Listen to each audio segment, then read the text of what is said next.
Welcome back to the Ed Show. Over 130,000 people have signed a petition at change.org calling for the cancellation of the popular TLC reality show 19 Kids and Counting.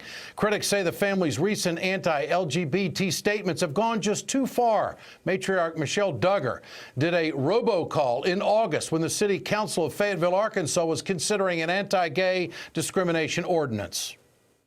The Fayetteville City Council is voting on an ordinance this Tuesday night that would allow men, yes, I said men, to use women's and girls' restrooms, locker rooms, showers, sleeping areas, and other areas that are designated for females only.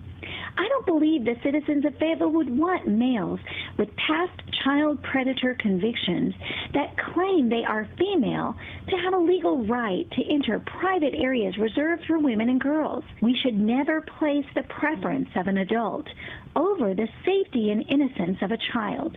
Parents, who do you want undressing next to your daughter at the public swimming pool's private changing area?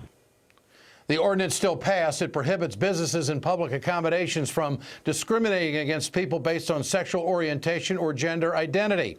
This isn't the first time the Duggar family has used their influence to fearmonger. The family's oldest son, Josh Duggar, works at the Family Research Council, which has been labeled as a hate group by the Southern Poverty Law Center. Joining me tonight is political commentator and TV host John Fugelsang. John, I surrender. I have to tell you, I don't watch this program, so I can't. But based on what I've just been exposed to, why is this on TV? Should this show be canceled? Your thoughts? Well, Ed, like many, when I first heard the transphobic comments, my first thought was, Duggar, what? Duggar, please. But I'm going to go against the grain of a lot of progressives and say that I don't think this show should be canceled. Now, here's why. I'm not a fan of the show. I don't know when the Learning Channel became the Learn to be Dumb channel, and I think if Stephen Hawking had grown up watching this network, he'd have trouble with the whole your thing. But I think enough Americans have lost jobs in this economy already. I don't want to make all the crew and staff that work on this show lose their jobs as well. And I think that having people saying dumb things like this, and believe me, if dumb was hair, she'd be a Wookiee, because this was a really, really dumb, hateful thing she said.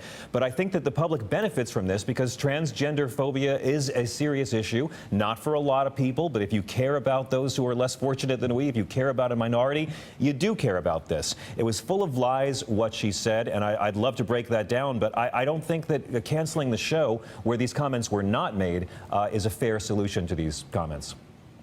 All right, and we'll have to leave it there. Oh, well, just remember, we've seen other shows. So go ahead, please.